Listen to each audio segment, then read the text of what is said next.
aliona ule uchaguzi ulivyokuwa huru, haki. Wakaandika hiyo barua mwezi wa 3, wakaipeleka kwa msajili.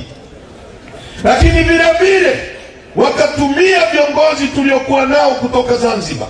Aliyekuwa makamu mwenyekiti wa chama chetu kwa miaka 15 kutoka Zanzibar akaandika kesi ambayo aliifungua akishirikiana na msajili msaidizi Sisti Nyahoza, kwa kufungua kesi kwamba Zanzibar inadhulumiwa na sisi wa bara na chama kutoka bara. Basi tukasema kama kuna dhuluma, si maombi angekuwa sasa ni hizo mali zigawanywe kwa haki. Lakini badala ya kuomba maombi hizo mali zigawanywe kwa haki, akaomba maombi kwamba chama kizuiliwe kufanya kazi zake zote za kisiasa. Kwamba wewe unadai mali haigawanywi kwa haki, lakini unataka watu wa Ngarenaro wasikae kikao cha chama kujadili masuala ya chama. Watu wa Tarime wasikae kikao cha chama kujadili masuala ya chama. Hiyo inawaambieni nini? Kwamba mtu aliyekuwa madarakani kwa miaka 15, yeye ndio alikuwa madarakani, ametoka juzi, hakuwahi kuona Zanzibar inadhulumiwa akiwa madarakani. Ametoka tu ndio akakumbuka kwamba Zanzibar inadhulumiwa na bara. Hiyo ni vita ya pili. Vita ya tatu ikawa ni kumkamata mwenyekiti wetu tukiwa Mbinga. Wakamfungulia kesi ya uhaini ya uongo. Mtu aliyepigwa risasi 16, Mungu akamuokoa, amesimama akiwa na risasi mwilini mwake. Kesi ya uhaini, watu wa Arusha, hukumu yake ni kunyongwa mpaka kufa ukikutwa guilty. Wanajaribu wamuue. Wakategemea chama kitapara rais, kitarudi ndani, kitaenda kulia free Lissu, free Lissu. Tulipokutana kwenye kikao nilichokiongoza, tukasema akipigwa mmoja wetu risasi, tuliobaki tunasonga mbele ili tudai haki yetu. Tukaanzisha na tukaendelea na operation aliyokuwa ameianzisha Tundu Lissu. Tulipoenda kanda ya Ziwa, mapokeo yamekuwa makubwa kuliko walivyotegemea.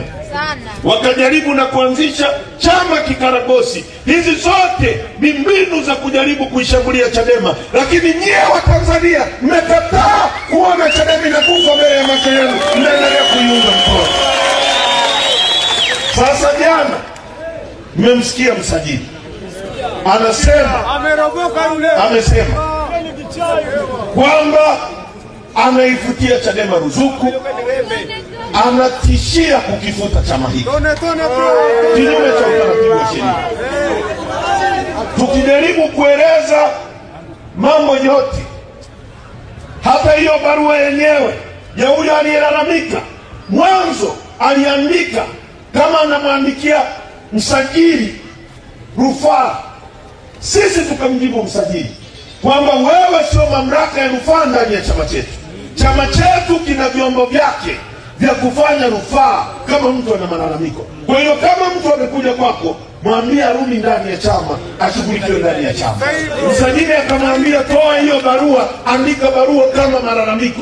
Kwa hiyo barua yenyewe inaandikwa na msajili, yeye ndio mshtaki, yeye ndio mlalamikaji, alafu yeye ndio jaji anayetaka kutoa hukumu dhidi ya chama chetu. Sasa ndugu zangu, maamuzi ya tuliotoa tarehe 23 na tarehe 24 ni maamuzi ya kamati kuu ya chama chetu. Hayakuwa maamuzi yangu binafsi. Chama chetu kilisema barua ya msajili ni batili kupitia kamati kuu ya chama chetu. Sasa na kimeendelea kutambua viongozi wetu wale tuliowateua kwenye baraza kuu la tarehe 22. Tunafanya nini baada ya hapo? Tumeitisha kamati kuu ya chama tarehe 3. Tutarudi kwenye kamati kuu kujadili barua ya msajili na tutatoa mwelekeo wa nchi ni wapi tunaelekea. Nataka nitumie nafasi hii kumwambia Rais Samia, kwa sababu najua ndio yuko nyuma ya hili jambo kujaribu kuishambulia Chadema na ajenda yake.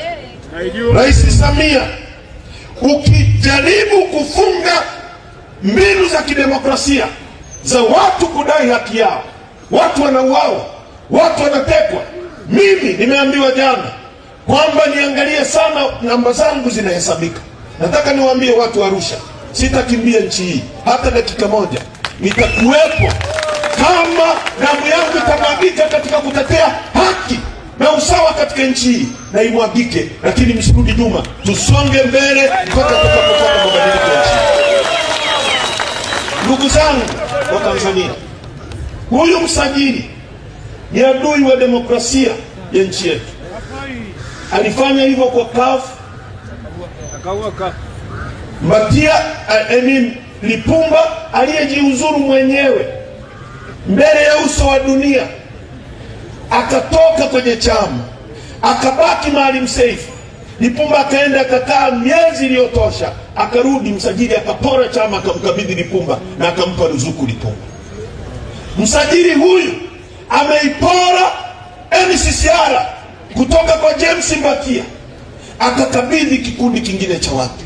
Leo tarehe 28 Mahakama Kuu ya Dodoma imesema uamuzi aliofanya msajili ni uamuzi wa kihuni, ulivunja sheria, chama kirudi kwa Mbatia. Kwa hiyo msajili anahusika kuua chama, anahusika kuua vyama ndani ya nchi. Ni adui wa demokrasia ya nchi yetu, anataka kujaribu kuiua Chadema. Nataka nimwambie hataweza, na Chadema haiwezi kufa, itasonga mbele, tutafikia Watanzania.